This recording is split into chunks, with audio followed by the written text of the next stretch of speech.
So Russia, China, the US, even France are securing their interests in West Asia. I come back to the question, what is India doing? What is India's West Asia strategy? On Wion Edit tonight, we'll explore this question. India is a prominent stakeholder in the West Asian region. It is one of the biggest importers of crude oil. India doesn't set the agenda. India responds to what others do. This approach gets a mixed response here.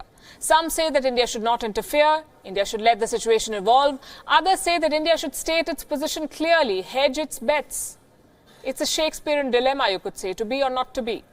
Here we must understand something. Modern geopolitics is not about non-alignment. It's about safeguarding self-interest. The Syrian war has been on for more than 8 years. India has said precious little so far. Turkey's invasion was followed by silence from Delhi, then an uncharacteristic statement condemning the offensive. But this is not enough. As the second most populated country in the world, as the world's largest democracy, as the world's fastest growing large economy, India has a reason and every right to engage in such matters. It's also important to notice what China is doing here. China views Syria as an economic opportunity. China is undercutting India everywhere because Beijing knows that in a few years from now, India will be the only rival. From human resources to market capability, India will be China's only match. Plus, a prominent role builds strategic heft. Had India engaged in Syria, would Erdogan have provoked India on Kashmir?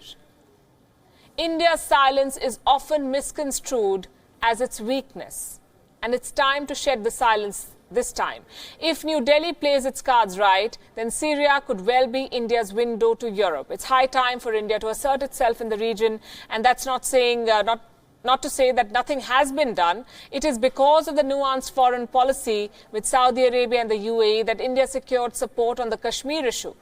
It is because of diplomatic ties that India could wade through the US sanctions on Iran. But as the stature of India rises, its engagement in regions like West Asia must also rise.